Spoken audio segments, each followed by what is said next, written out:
DepEd Ormoc City Division presents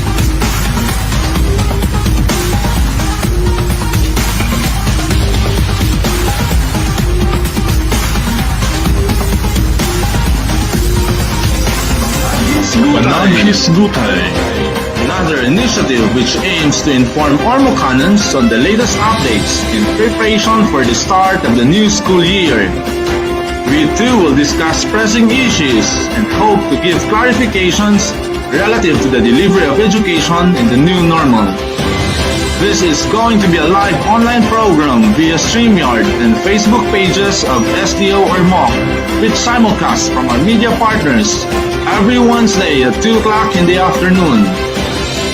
We call on everyone to be part of this event by sending us your queries, and feel free to share with us your insights and suggestions. Quizzes and fun trivia with exciting prizes await everyone in our takeoff. Mark your calendar and take this flight with us as we embark on a continuing action with a better perspective. Panaghisgutay! Panaghisgutay!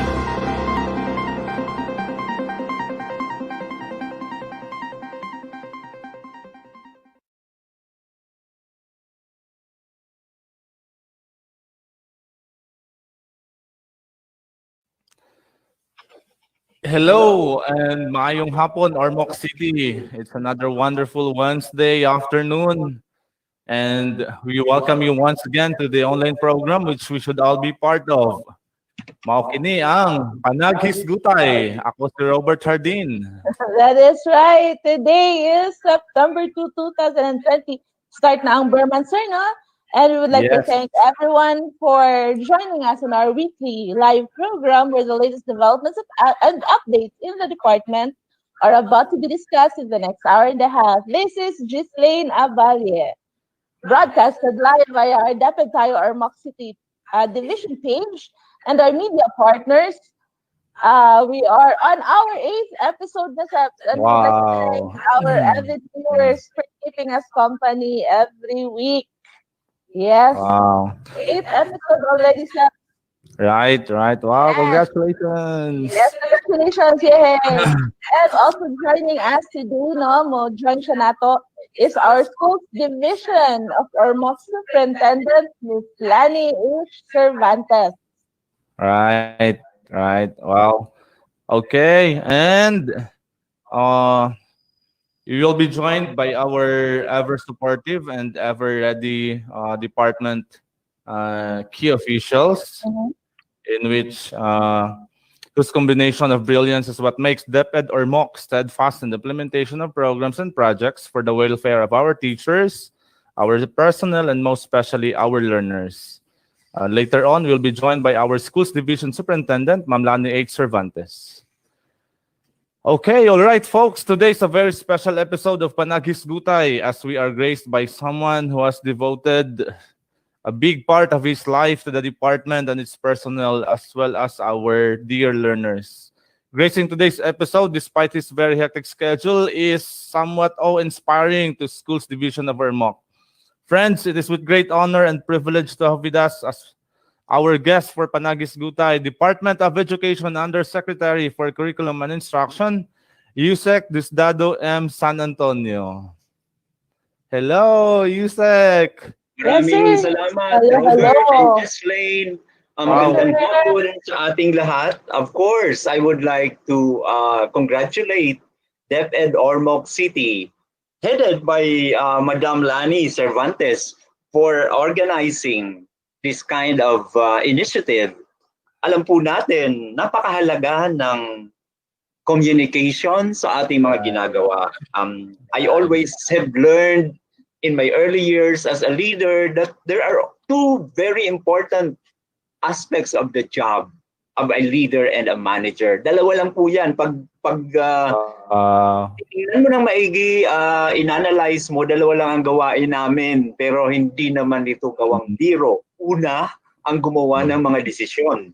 Pangalawa, ang mag-communicate. Magpaabot sa mga dapat nakatulong mo para maisagawa yung mga desisyon ng maayos. So, let me repeat, kung wala kayong ibang matatandaan this afternoon, kung ano yung dalawang pinaka-importanteng trabaho ng isang leader or manager, ang pagsasagawa ng decision and communication.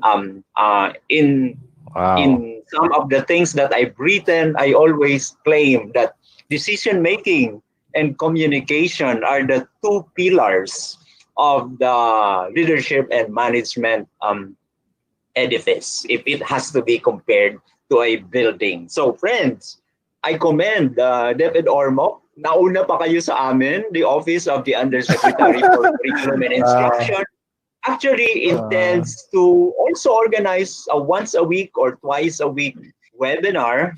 Watch out for it. Abangan nyo dapat yan. Very soon, this September, ang tawag naman namin ay DepEd Teaches. 30 minutes lang kami. Hope most likely dalawang magsasalita, brief talks, kasi hindi na uso ngayon yung mahahaba, kaya ako hindi ko rin ito hahabaan kasi yung attention span ng mga nakikinig, consider natin. So itong Panaghisgutay nyo ay nauna pa sa DepEd Teaches. So watch out for it. Akala ko June magagawa na namin, but it's not easy. I understand. I organize a TWG, hindi pa rin sila magkaigi how we are going to proceed with it. Pero hopefully, ang tentative idea namin is perhaps Mondays during like lunchtime para kung gusto nyong nagpapahinga sa mga ginagawa ay makinig sa DepEd Teaches. Tentatively yata pag hindi na nabago.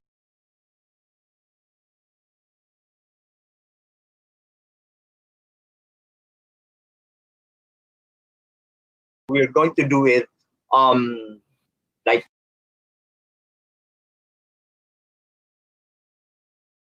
$12:15 to $12:45 on a Monday. Pero pag medyo marami-rami kaming pagkaya na namin, baka twice a week, but initially we'll proceed with it sa once a week na the schedule. So let me reiterate, the first lesson I would like to share with you is, again, making decisions and communicating the decision. I know that decision making is it's not easy. It's a very difficult job, especially if you would like to come up with a decision that will benefit a greater number of people.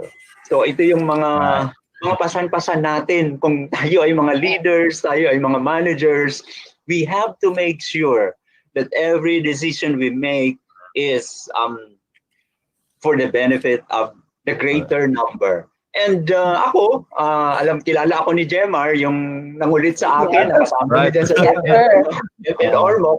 Alam niya yan na I always go for consultative, collaborative decision-making. And I'm very fortunate that I work with Secretary Liling, Secretary Leonor Magtoles Briones, who is also a firm believer of collaborative, consultative decision-making. Si Secretary Liling, hindi yang gumagawa ng desisyon na hindi niya tinanong kami muna sa EXICOM, yung mga USEC at ASEC, hindi niya tinanong ang mga regional directors, what do you think of this? So anything that she has decided on, yung learning continuity plan natin, mga kapwa ko guro at mga namamahala sa DepEd, hindi yan dinikta lang ni Secretary Liling. So I really am very fortunate and privileged that I've been invited to work with her in the Executive Committee of the Department of Education, because itong paniniwala ko that indeed there's no substitute to getting a lot of inputs from everybody when it comes to making decisions. And of course, the other challenge,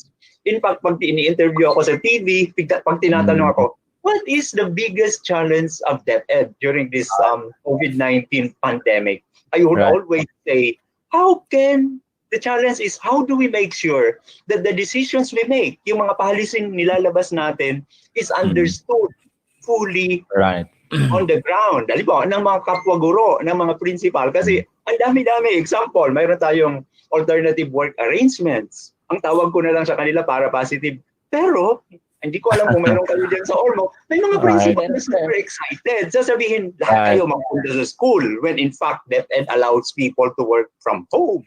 Mga ganito. So, kung hindi masyadong nauunawaan, in fact, yung mga friends ko sa Facebook, alam niya, nag-post nga ako na isa, mukhang kailangan magturo din tayo ng proper reading comprehension sa ating mga principal. Kasi minsan, liwanag yung rules, pero iba yung pinapagawa. Halimbawa, ang dami nito, but anyway, tuloy-tuloy ko na ba ang mga You said, sa akin yung mga interesado kayo na gusto nyong maunawaan. Yes po. Sabi dito, education is key for generations of Filipinos to become full-fledged, productive members of society. This is why we should be looking at how the nation, our region, and our city will go back to school this coming October 5. Tuloy po ba ang pagbubukas ng klase sa October 5? Absolutely. Unless another presidential announcement is made, of course, palagi tayong pasiguro kasi you can never tell, you have no power to actually foretell what's in store for us in the future. So, as of today, ang opening po natin, October 5. World Youth Day. Last year, very clear. Ba yun? Nandiyan kami sa inyo. We celebrated the World Teachers Day. It was a wonderful celebration. And we will celebrate World Teachers Day with the opening of classes. And we should not forget, sabi ni Secretary Liling, the World Teachers Day is also about the learners. It's about the learners. And I salute you. I know Region 8 is great. Right. Ang regional director nyo. Right. Hindi kayo nagpapahuli sa mga ginagawa. What are the challenges? I already mentioned. Yes. Challenges in the Department of Education is facing in terms of curriculum and instruction as we come closer to that day. Of course, the biggest challenge is how do we make sure that the learning resources are available to the learners? I understand it's not a joke to provide the learning resources appropriate to the distance learning delivery modality your schools have chosen. Remember, again, consistent with Secretary Liling's pronouncements, other than being consultative, collaborative, it is also highly empowering. Later, may discuss ako sa inyo ng mga leadership principles, but empowering is recognizing that people who work with us are competent and committed. So, ang sinasabi natin, you have to decide the distance learning delivery modality that you will implement. Kayo bahala dyan. Ang sinabi lang namin, ito yung mga pwede nyong piliin. So, how do we make sure? Kahit paano nyo i-deliver, paano i-reproduce, that has been delegated, we have authorized and recognized the expertise of superintendents like Superintendent Lani and the rest of the superintendents in Region 8 to be able to come up with such a decision. So, ang challenge una, ang learning resources, magiging available ba yan? But I know si Director Ramir is saying, kahit hindi dumating ang self-learning modules, learning will proceed in Region 8. You've been told how to proceed with it. Of course, alam natin that we can still use the textbooks. We have mapped the textbooks with the most essential learning competencies. And the textbooks, kung sasabayan mo ng learning plan, weekly learning plan, naglabas na ako ng memorandum kung paano to gawin, at magbigay ka ng mga learning activity sheets or worksheets, then pwede nang matuto ang bata. Mayroon na siyang gabay dun sa learning plan na yun ang gabay ng bata. At mayroon namang mga nagtatanong sa akin kasi bawat region may kanya-kanyang style and we don't actually object to the way the regions contextualize the delivery of services. Pero pag may nagtatanong, user dads, pag naggawa na ba kami ng weekly learning plan, gagawa pa kami ng lesson exemplars or DLL? Sabi ko, kung ako tatanungin nyo, isang plano lang is enough. So kung mayroon na kayong weekly learning plan, kung ako ang masusunod, hindi na kailangang mag-request sa teacher ng lesson plan or DLP, DLL, or learning exemplars. Pero, palagi ko ang sinasabi kasi hindi ko naman sinisiraan yung mga excited. Sabi ko, yung mga super excited. Kung gusto pa rin kayong pagawin, at sa palagay nyo ay hindi naman kayo masyadong nahihirapan, ay sabihin nyo na lang. But you have also learned how to tell your superiors in a very respectful way that it does not make sense preparing two plans to execute one lesson. So yung sinasabi natin na kailangan ang mga libro ay pwede na yan. So yung unang challenge talaga is to produce and make available the self-learning modules in different formats. Digital sa mga may gadgets, printed sa mga wala, at yung radyo at TV. I'm not very sure with the details of the plans of Region 8, but we can use, just like what you're doing now, your networks with radio stations or TV stations that can be used. So yung issue sa challenge, nasabi ko kanina, communicating, making people understand what we want to do. In fact, ang matagal na pinaghirapan namin i-communicate at sabak na nga ako sa mga TV interview kasi sabi ni Secretary Liling, hindi namin kaya, originally dalawa lang nagsasalita sa DepEd before COVID, but napasama na ako sa mga kailangan magsalita. Kahit pinasabi natin, distance learning will not bring the kids to school. Ang mga dahilan pa ng marami, hindi kami magpapaaral kasi baka mahawan ng COVID-19 ang anak namin, hindi naman lalabas ng bahay. So, mga very simple messages is very difficult to understand even by the parents and the community. Of course, yung mga kasama natin sa DepEd dapat madaling nakakaunawa, pero meron din nga mga confusions most of the time. So, yung communicating to me is a big challenge. In fact, ang gusto ko mag-research, how do we make? Ito yung isang challenge ko talaga as USEC now kasi alam niyo naman ako, I've been a teacher, a superintendent, a regional director. So I've been an implementer myself of the rules and the guidelines of DepEd. And kahit noon, marami ring nung RD na ako, halimbawa, hinihigpitan ko sa Calabarzon yung 6 hours actual teaching. And gusto kong sabihin, let the teachers go anywhere after 6 hours. Kasi sabi ng DepEd, ang 2 hours nila, they can spend anywhere. Ay, mas marami yung SDS at mga principal na ayaw nito. Kasi sabi, how do we know that they are still working? Sabi ko, yung mga pag-iisip nyo, hindi dapat ang pag-iisip na nakaka-inspire. Sa akin kasi, sorry, but I'll be sharing a few of the things I believe in. Dapat itatrato natin yung mga kasama natin as professionals, as responsible human beings. Hindi yung kasi di ba dalawang pag-iisip yan yung mga X and Y sa mga theory ng human beings.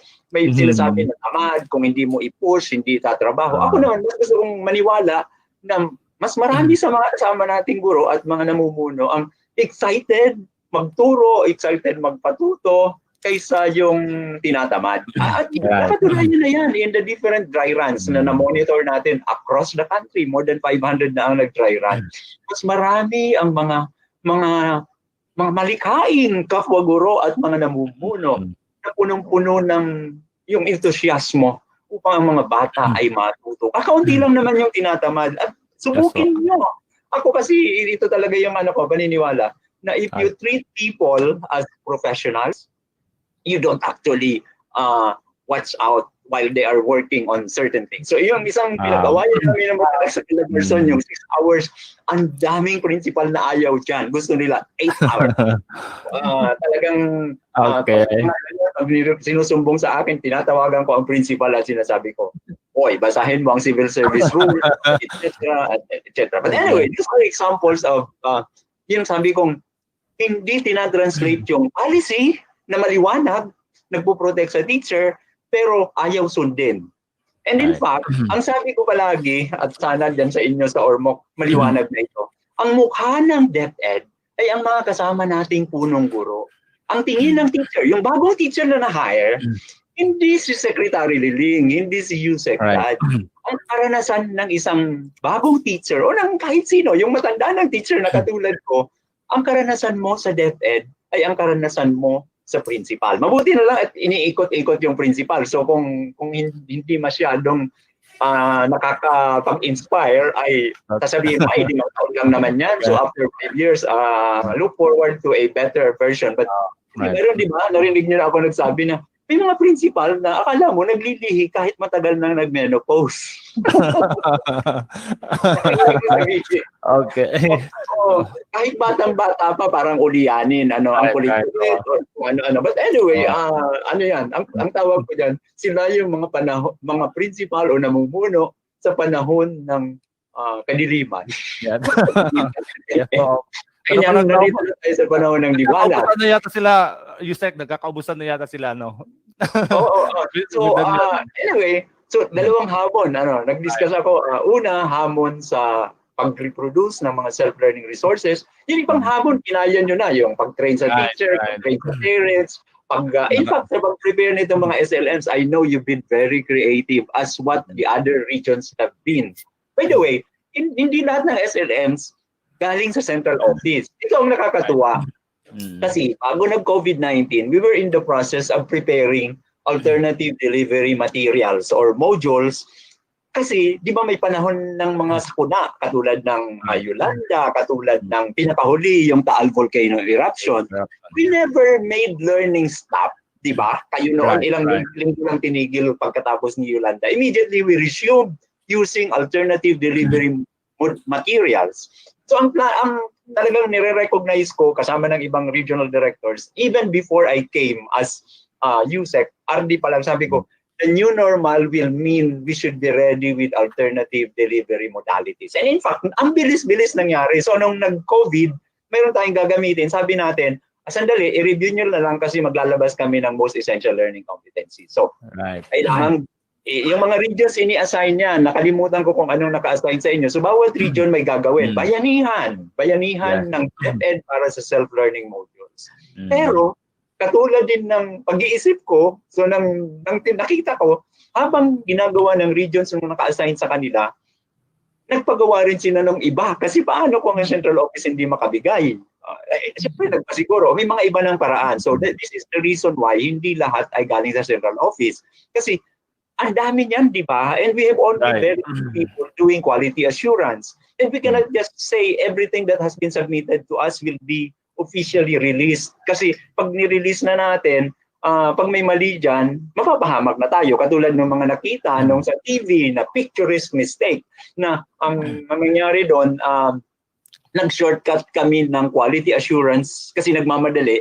Yung final phase na dapat titingnan ulit, hindi na nakita. Pero yung totoong SLM na pinagkuhanan nun, hindi naman mali. So, yung mga ganito na pumapalpak at ang maliit na kapalpakan, kahit 100 times maganda yung ginawa natin, palpak na yung yun ang nakikita. Bilang USEC for curriculum, feeling ko ako yung pinaka may pasan ng responsibilidad. But anyway, so challenge, communicating, learning resources, and sa akin yun na yun. Ano yung susunod na gusto niyong pag-usapan natin? What are the programs and activities for professional development that is providing for teachers now that the department is shifting from classroom to modular and online approach? Any advice you can give to our teachers who may be having considerable adjustment with the transition?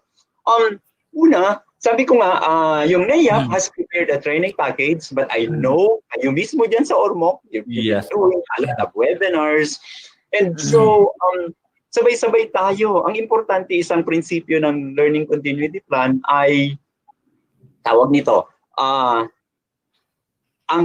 wala kang uutusan na hindi mo tinuruan kung paano yung gagawin. Ako'y napapahiya minsan. Kahapon, I was in a forum. Nandun yung mga kaibigan natin sa Alliance of Concerned Teachers.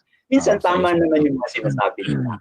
Pero ayaw kong maniwala na yun ang totoong nangyayari sa mas maraming paaralan. Sinasabi, inuutusan ng mga teacher gumawa ng modules, hindi naman tinuruan kung paano. But to me, wala naman yatang superintendent o principal na matino na magsasabi gawin mo yan na hindi niya binigyan ng capacity building. But anyway, so what are the areas? Ang dami-dami. How do we really deliver learning delivery, distance learning delivery modality? How do we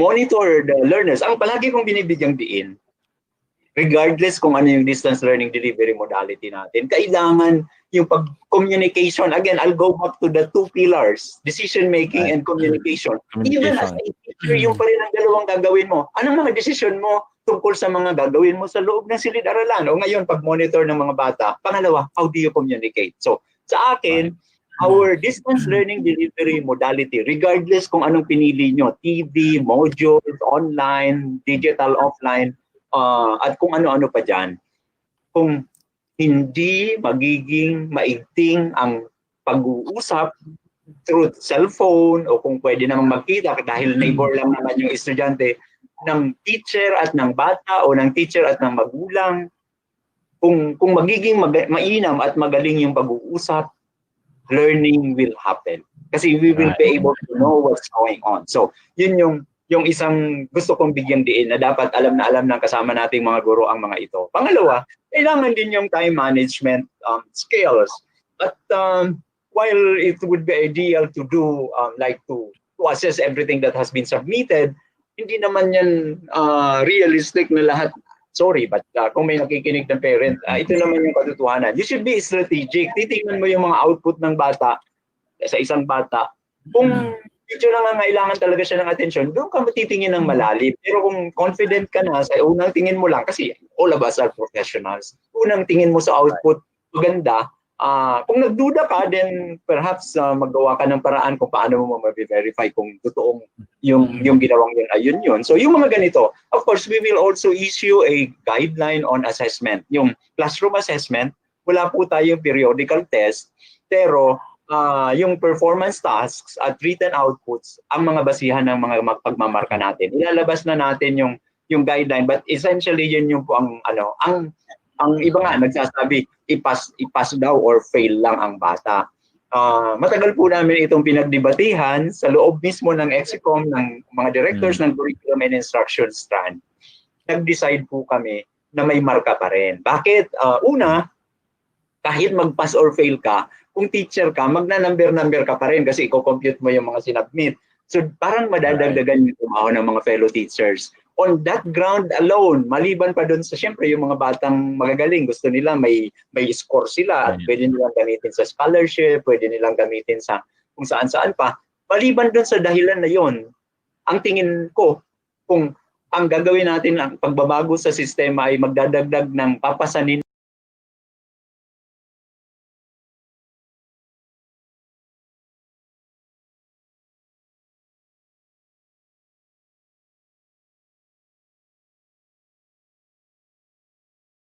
ng mga kasamang guro, sabi ko, huwag na. So, gamitin natin i-modify, mas madaling turuan ang teacher, but we will still have to capacitate our fellow teachers. The other thing is, gusto ko mabuhay yung, alam ito ng marami na may kilala sa akin, yung kahit may pandemya, let's continue to learn. So, and I'm very glad, sabi sa akin ng mga training providers dito nationally na hindi taga DepEd, alam nyo, yung mga teachers, nag-uunahan pag-register sa mga webinars. So I really feel that we are really in an organization where many of our fellow teachers are highly professional. Kasi kung professional ka, hindi ka harap sa ginagawa mo na hindi ka naghanda. Diba? And ngayon naman, although ako, I think the other week, nag-announce ako kasi it was a requirement na kailangang mag-video ng final output ko dun sa, I enrolled in a course on leadership. Maniwala kayo, hindi. I've been writing about leadership. I've been talking about it. I still want to know what's the latest about leadership. So I enrolled in a course sa Coursera ba yan? I don't know how it's pronounced, but yung Coursera free. Libre kasi kung gusto mong may certificate ka, magbabayad ka ng like $50.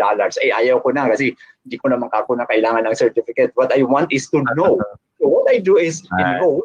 I did all the modules, I did all the tests, so I got qualified to do the final requirement. So, sinasabi ko, ito, ang nag-offer, Copenhagen Business School sa Denmark, natuto ako during the pandemic, in the midst of the many things that I'm doing, I still made sure that at least 1 or 2 hours every week, I would devote time for my continuous learning. So, fellow teachers, yun ang palagi ko sinasabi, huwag sabihin na I'm too busy to learn new things. And of course, as I've said, makita naman yan sa lahat ng mga ginagawa nyo. You all want to do it. So, maganda po talaga na without being told, we have to discover how to continue to capacitate ourselves.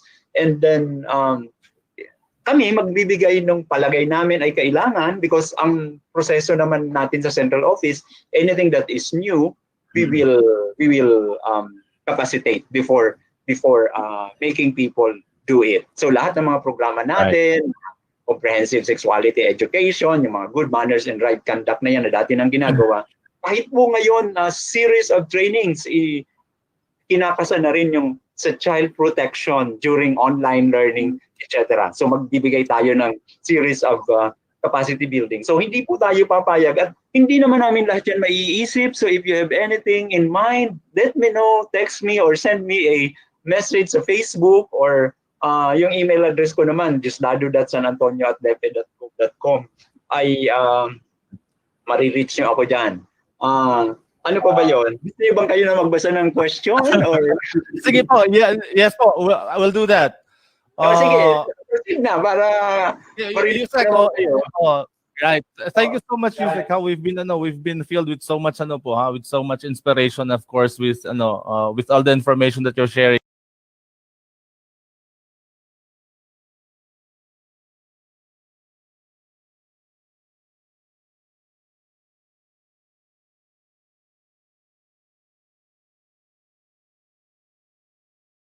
Us, it do inspires us a lot.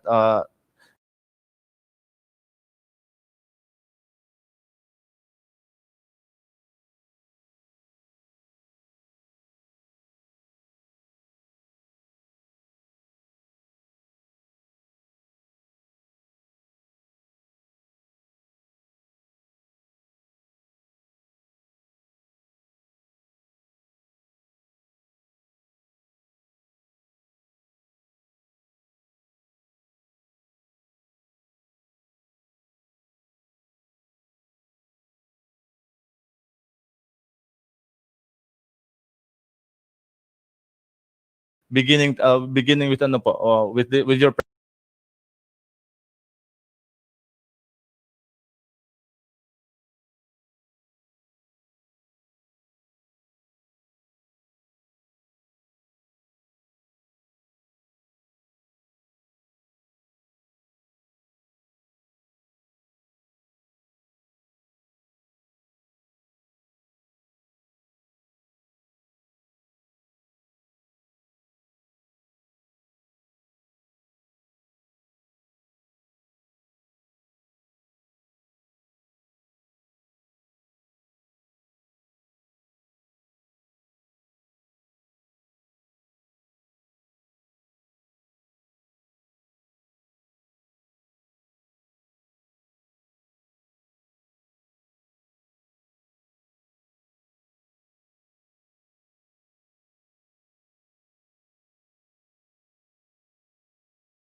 appropriate rectification can be made.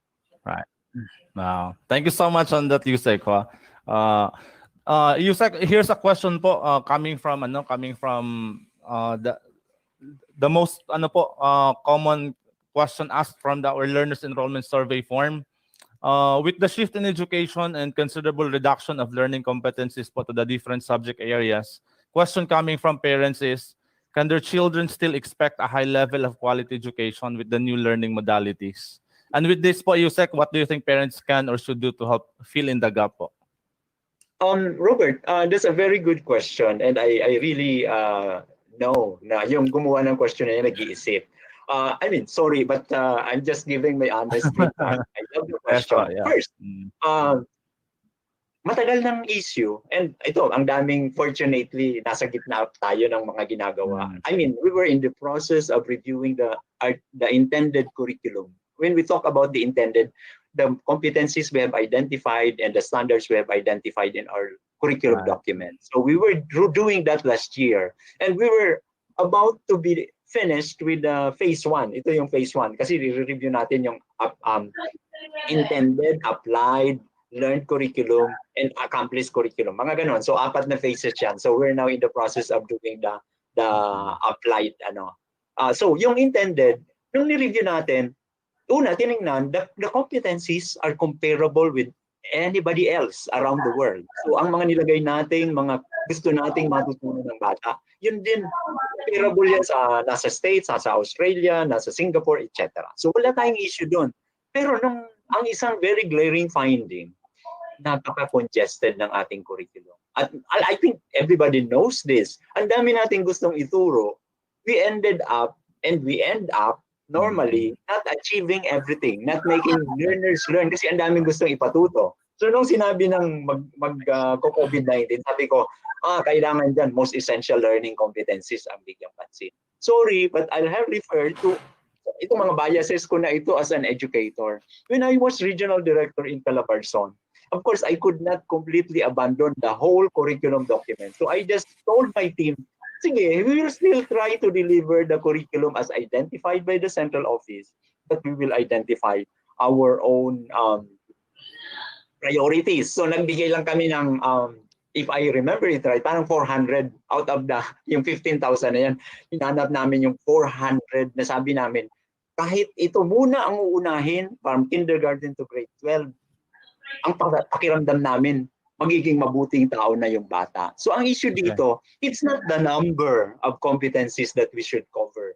I feel that what will make us effective in shaping responsible, productive Filipinos ready to compete is identifying the foundational skills for lifelong learning. When I say foundational, kung wala ka nito, hindi ka na makakatuto sa Coursera, hindi ka na makakapag-sulat ng creatively. Kasi ito yung mga very important, syempre, reading comprehension skills, writing skills, yun naman, and then the right values.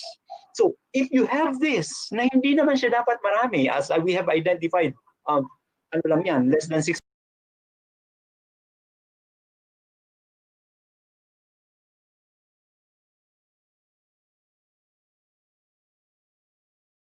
di ba? Across the K-12 curriculum. Kung kaunti lang yan at pinapalalim natin yung pagpapatuto sa bata ng mga konsepto na to, palagay ko, the kids will be able to be better prepared for the challenges ahead. Kasi although magaling naman yung system nyo dyan, ano na kayo, famous for high quality learning. A long time ago, teacher pa ako, principal, na naririnig ko na, Region 8 is always one of the best in terms of achievements, etc. Pero, ang sinasabi natin, kung kakaunti lang yung bibigyang diin, palagay ko, mas mapapalalim yung pagkakatuto, they will be more confident. So, ang issue dito is, paano masisiguro na magiging mabisa? Make sure that the children are motivated. On this connectivity, concern. Brother IPO, are we still good? Ako, tingin ko I'm okay. You can proceed, Yusek, okay naman yung signal. You can proceed, Yusek, okay yung signal. May naputo lang na ibang linya pero okay yung signal. Okay ako? You can proceed, Yusek. Naririnig ka namin. So what I'm saying is the quality of learning does not depend on the learning delivery modality. It is to be driven by a highly motivated child. At ngayon, sa bahay sila matututo, the support of the parents will be very critical. At palagi ko rin po itong sinasabi, sang-ayon sa pagbabasa ko ng literature, because I read a lot about trying to understand how can learning be best delivered.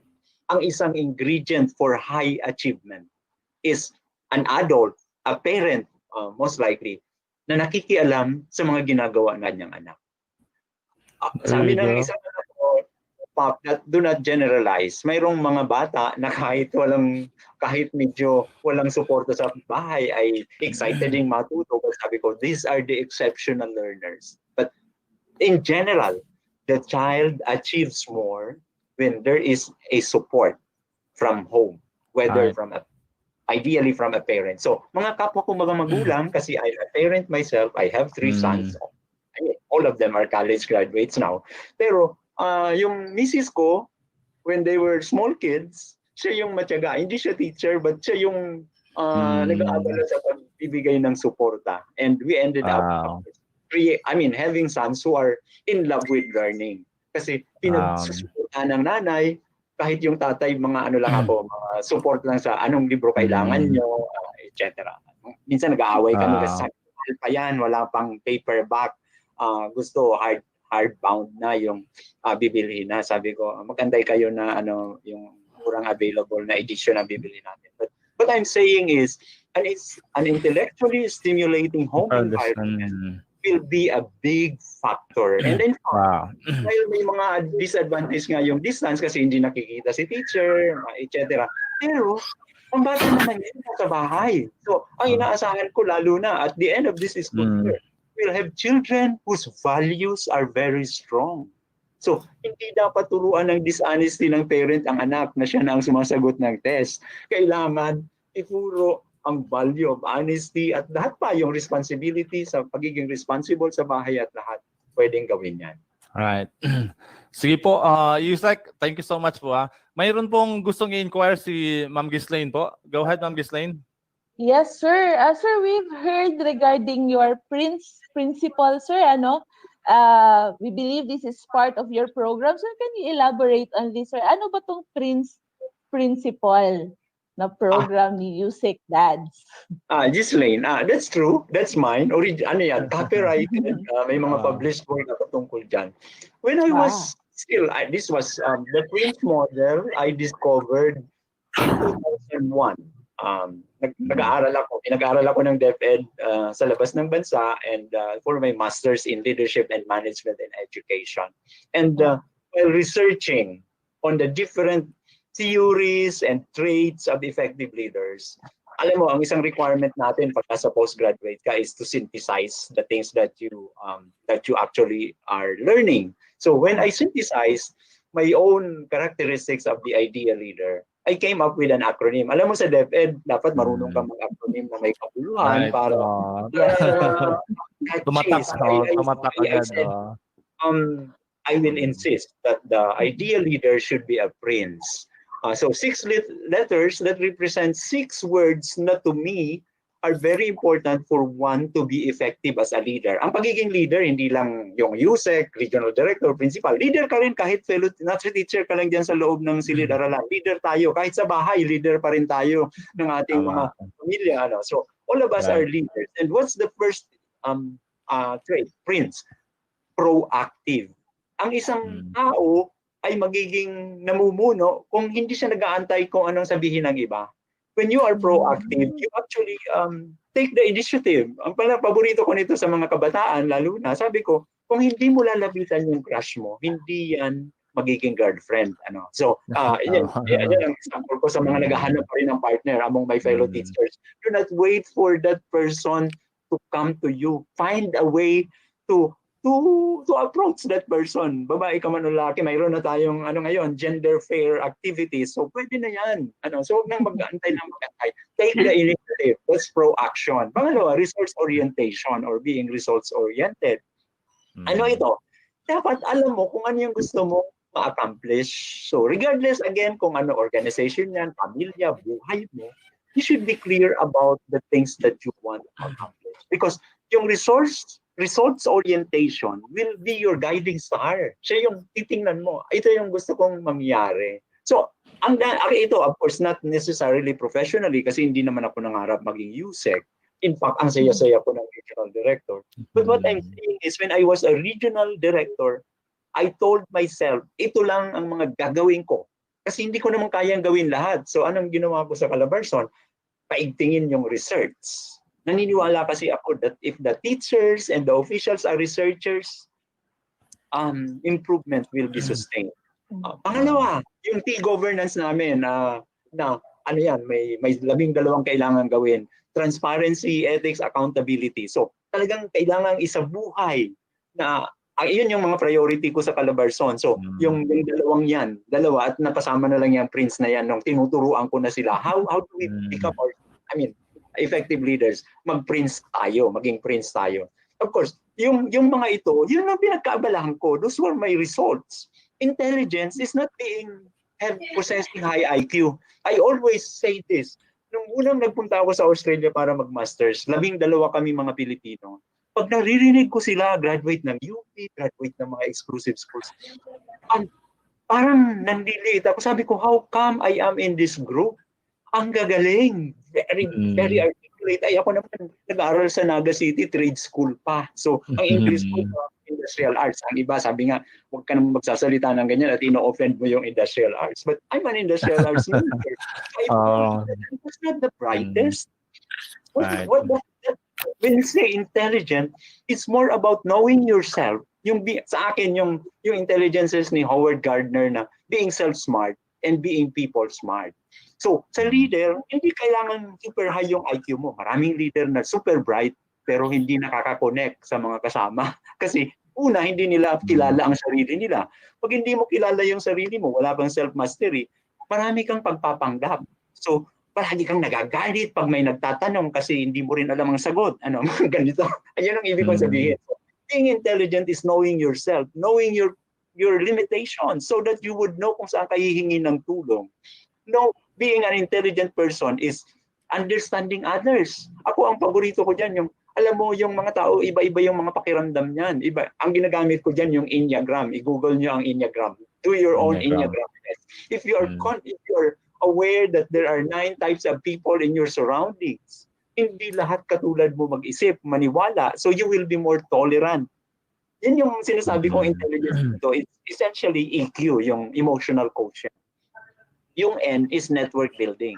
Remember that the leader does not do things on his own. Otherwise, hindi ka leader kung wala kang pinapasama para tulungan kang ma-accomplish yung mga gusto mong gawin.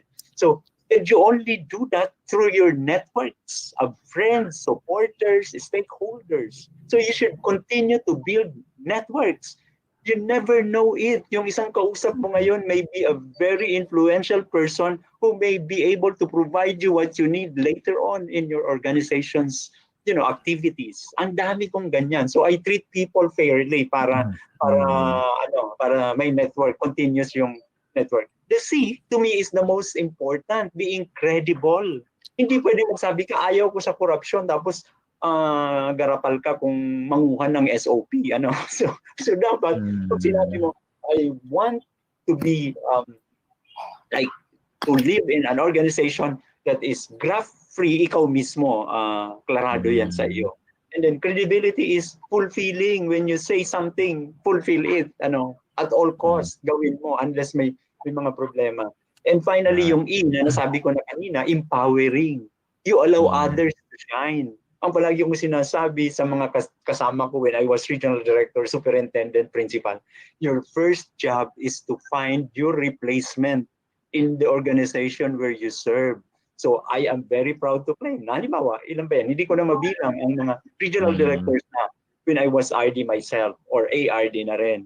Kasi that to me is the ultimate measure that you are doing your job. You are allowing others to shine.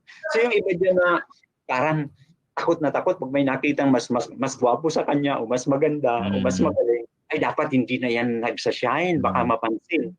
To me, that person is not a leader. That person is not empowering.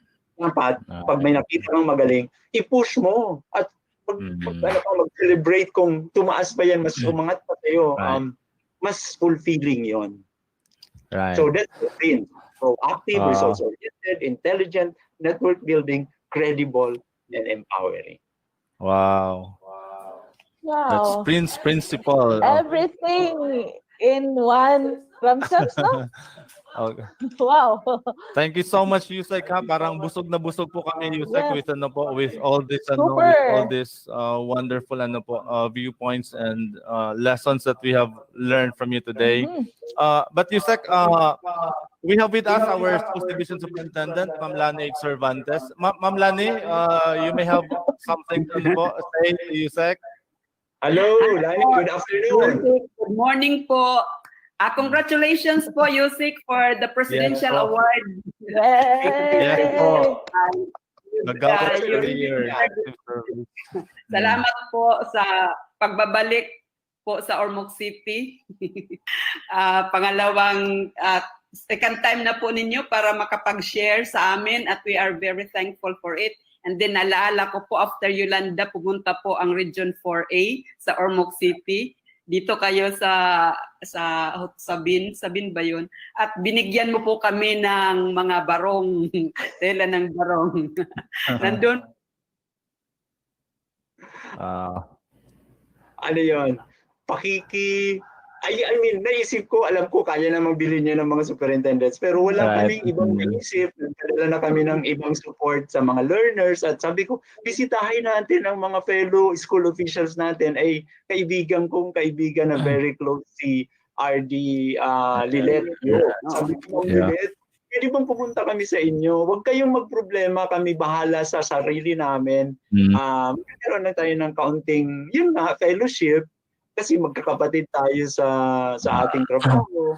So that was really a gesture of sharing the pains, the travails of our fellow DepEd officials. So talagang ni-request ko yun, sabi ko, doon lang sa Ormoc kasi yung Tacloban yata noon hindi pa talaga pwedeng gamitin. So, and I was very fortunate na yung team namin, yung mga superintendents ng Calabarzon. Ang laki-laki kasi namin. We are 21 now, 21 divisions yan. Sabi, basta, so ano kayo akong magandang pasalubong na hindi naman masyadong mahal pero mababalue. Sabi nila, ay noon tayo sa mga barong Tagalog, so magdala tayo ng kaunting pasalubong sa mga superintendents.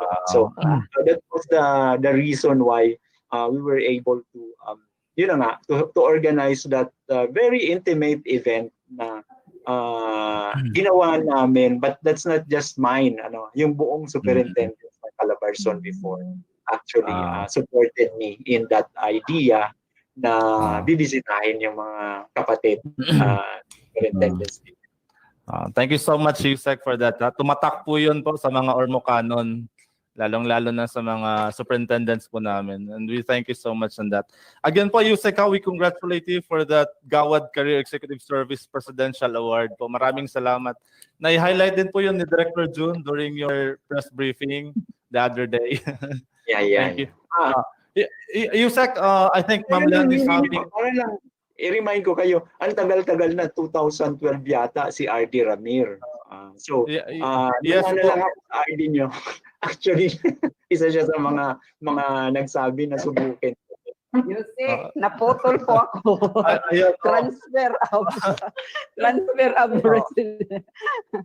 Isa din po sa mga challenges for online delivery, yes. Yung network po natin, connectivity. Hopefully, they would heed with the panawagan ng presidente to make progress po with their services. Yes po, Ma'am Lani, you may go ahead.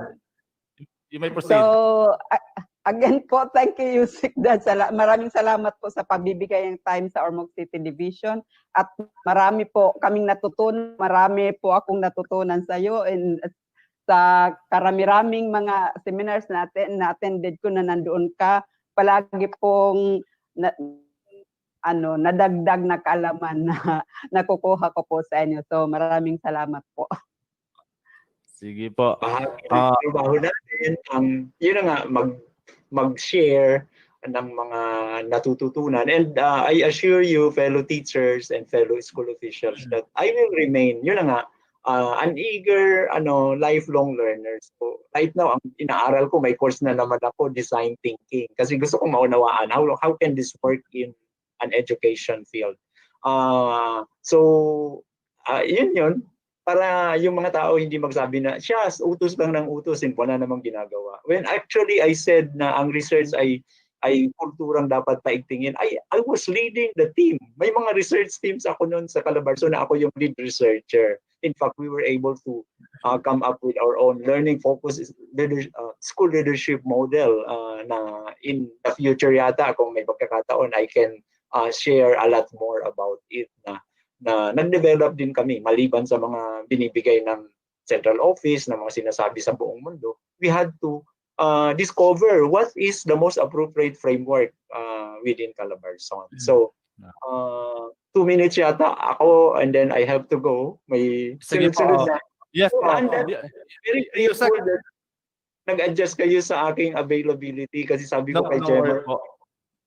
ano na, pag sa kalagitnaan na ng araw, sabi ko mag-record na lang tayo para Yes po. matuloy na po.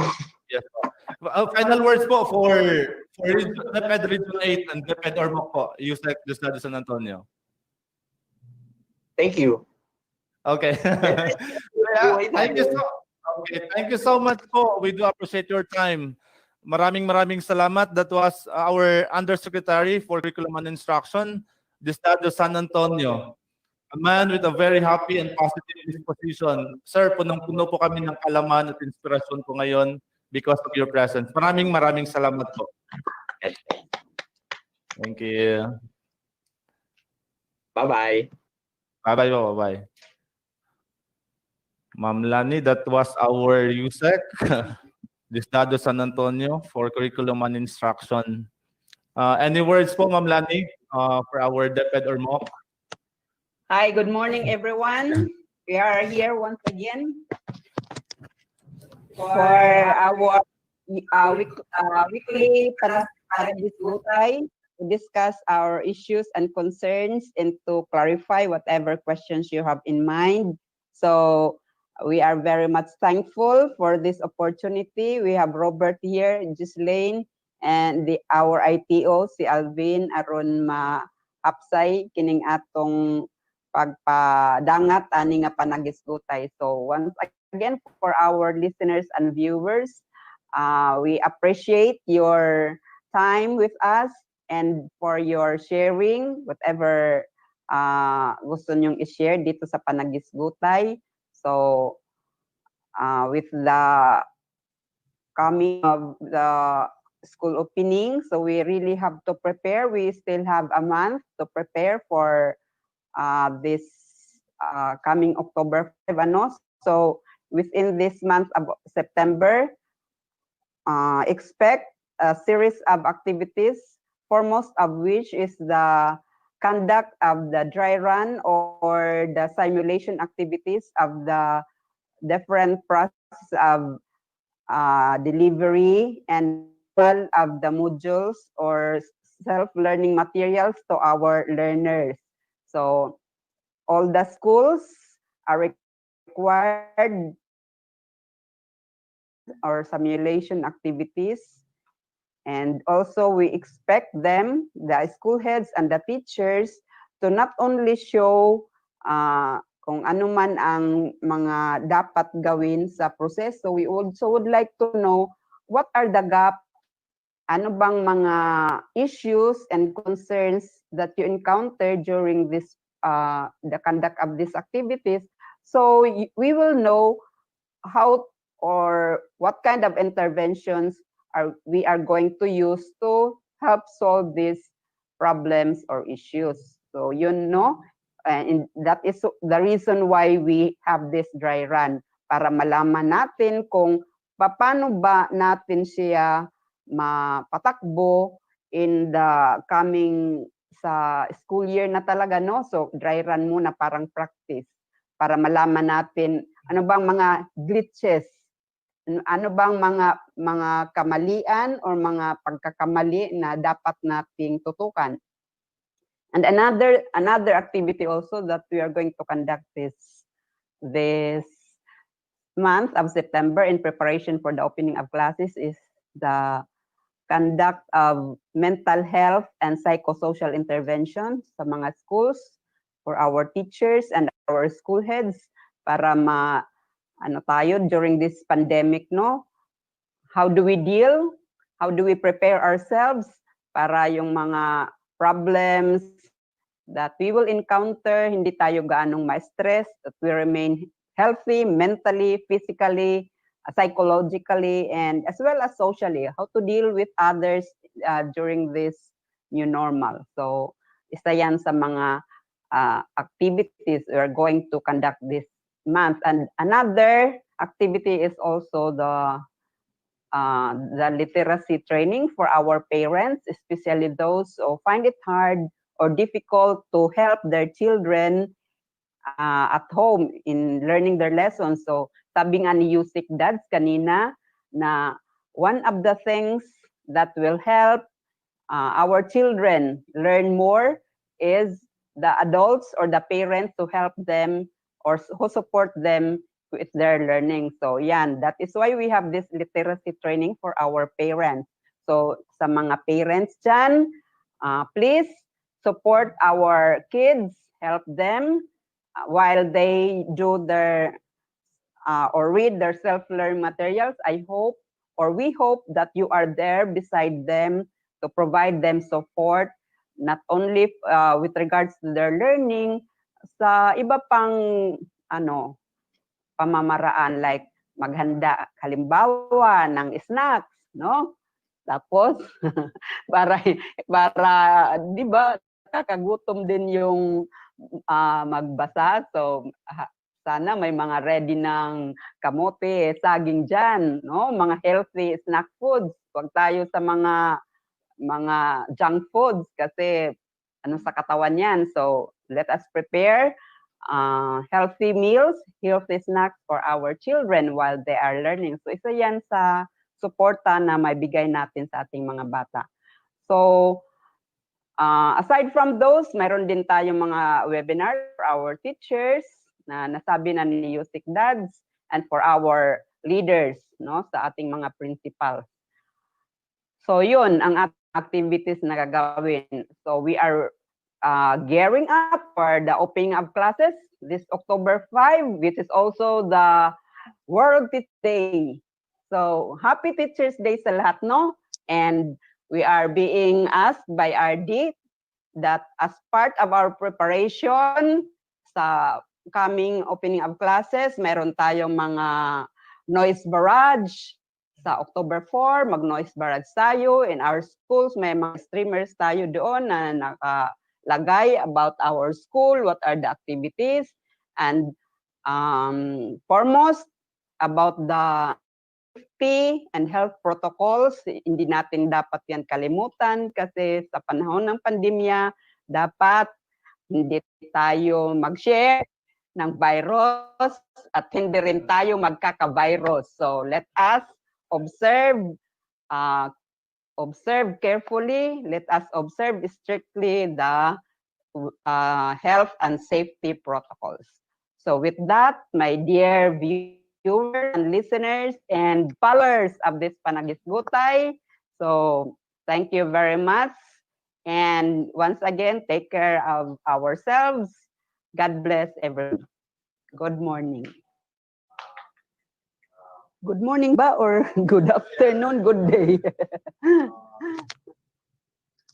DepEd Ormoc, that's our schools division, our very dynamic and high-spirited schools division superintendent of DepEd Ormoc, Ma'am Lani H. Cervantes. Thank you so much, Ma'am. So, punong-puno tayo ng kaalaman, inspirasyon, at of course, pagmamahal galing sa ating mga DepEd officials. We have Yusek Diosdado San Antonio, and we have our schools division superintendent, Ma'am Lani H. Cervantes. Wow. What a day we have this day.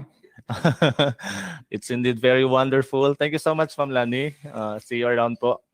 And before we end the program, Ma'am Ghislaine, maybe you'd like to, are you still on air? Not anymore?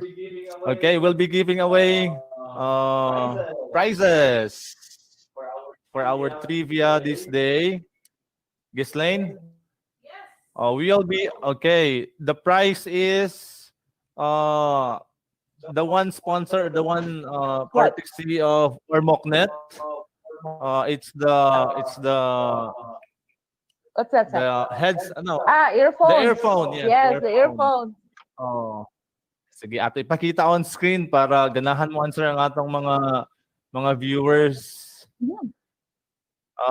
By the way, before we say out the trivia, we'd like to give thanks to our media partners for having us simulcasted in their stations, no?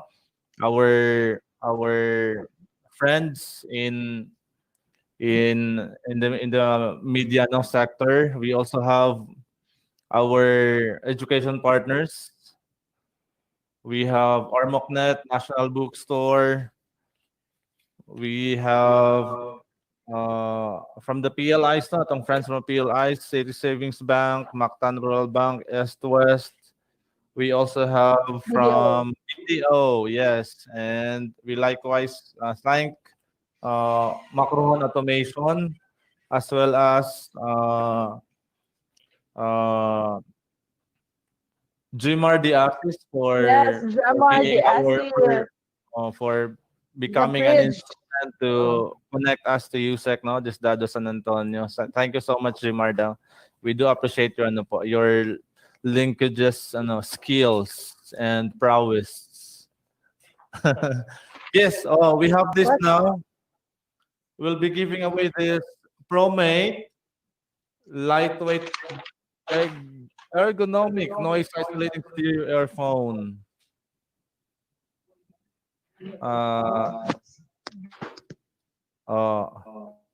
Okay.